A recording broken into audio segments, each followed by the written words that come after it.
Hello, my name is Cynthia Townsend, and I am a proud member of Leadership Tulsa's 5th Thrive cohort.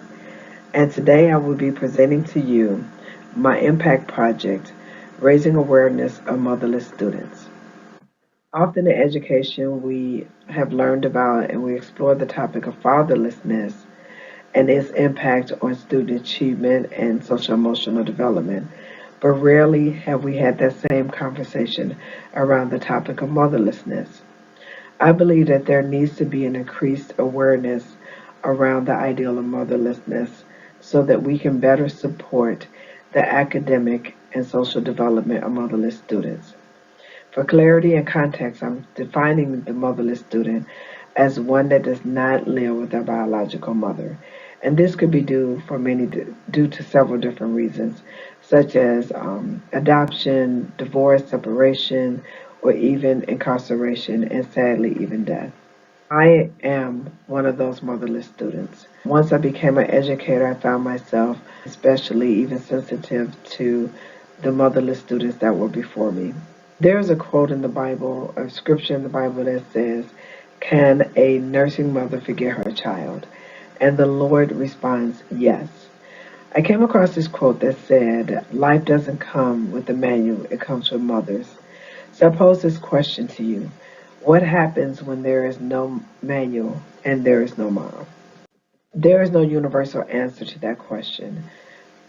Every experience, lived experience, will have different impacts on people depending on personality, depending on support systems around that motherless child, and things of that nature. So, what I have done for this project is I have interviewed four professionals in the educational space to see what some of their insights were. I interviewed Ms. Ray Carmichael, principal over at Collegiate Hall, Ms. Tracy Cunningham, a house manager and counselor with Zero Path, Mr. Marquise Dennis, the executive director of Birthright Living Legacy, a fatherhood support group, and then also Mr. Emmanuel Lewis, a therapist and counselor. And though they have different lenses, they had similar insights to share around this topic of motherlessness. I do want to point out that they did all share that they had not really honed in on motherlessness as a focus, but for this conversation, once they had honed in, they were able to identify some very similar things. So first, I will start with something that was noted that two-parent homes are so important, and that even in two-parent homes, mom is likely to be the primary role model and caregiver and teacher. And so this poses a even just kind of higher need for awareness if mom is not in the home.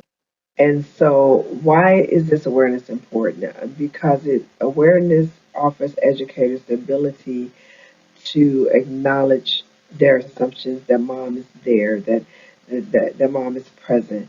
It helps them to gain experience into the lived experiences of part of their student population, which is important. And then it will allow for them to address and to maybe even address and acknowledge the feelings of their students, of some of their students. So, what are next steps for me? Next steps is definitely there is more research needed. More research needed around the Tulsa community, specifically with teachers as well.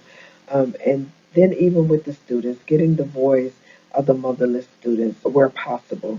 And then, another need that I found is really the curating of resources.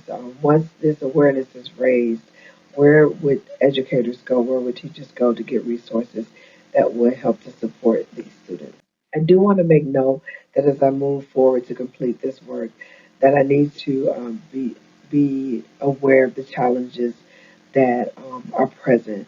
The topic of motherlessness is triggering in nature. It could create alienation among some parental groups. It's a balancing, it does require balancing a perspective when it comes to teachers and adding another additional thing to teachers' plates. And so there's a lot that goes into what needs to happen going forward. But I am looking forward to completing this work and doing more research and just helping to raise the voice of the motherless student. So thank you for listening to my presentation. I hope it has left you with something to think about and something to consider. If you have any ideals or would like to support my research in this area, my contact information is on the screen.